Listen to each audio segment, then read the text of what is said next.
మొంతా తుఫాను హెచ్చరిక. మొంతా తుఫాను హెచ్చరిక. మొంతా తుఫాను 28వ తేదీన కాకినాడ సమీపంలో తీరం దాటే అవకాశం ఉంది. గ్రామ ప్రజలందరూ అప్రమత్తంగా ఉండి తగిన జాగ్రత్తలు తీసుకోవలసిందిగా తెలియజేయడమైనది.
కాకినాడ జిల్లాలో మొంతా తుఫాను ప్రభావం అధికంగా కనిపిస్తుంది.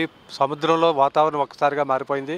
ఈ కారణంగా తీర ప్రాంత మండలాల్లో అధికారులు రెడ్ అలర్ట్ ప్రకటించారు. ప్రస్తుతం ఇక్కడ భారీ ఈదురుగాలు వీస్తున్నాయి. దీంతో తీర ప్రాంత మండలాల్లో అధికారులు హై అలర్ట్ ప్రకటించారు. కాకినాడ సిటీ, కాకినాడ రూరల్, ఉప్పాడ, కొత్తపల్లి, తుని, తొండంగి మండలాలపై తుఫాను ప్రభావం అధికంగా ఉంటుంది. ఇప్పటికే ఎన్డీఆర్ఎఫ్, ఎస్డీఆర్ఎఫ్ బృందాలు కాకినాడ చేరుకున్నాయి. రేపు సాయంత్రానికి కాకినాడ, తుని మధ్య తుఫాను తీవ్రం దాటుతుంది. ఈరోజు రేపు భారీ నుంచి అతి భారీ వర్షాలు కురిసే అవకాశాలు ఉన్నాయి.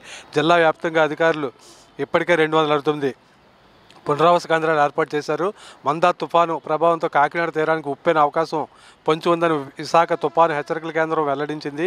ఆగ్నేయ బంగాళాఖాతంలో కొనసాగుతున్న తీవ్ర వాయుగుండం ప్రస్తుతం గంటకు 8 కిలోమీటర్ల వేగంతో పశ్చిమ వాయువు దిశగా కదులుతుంది.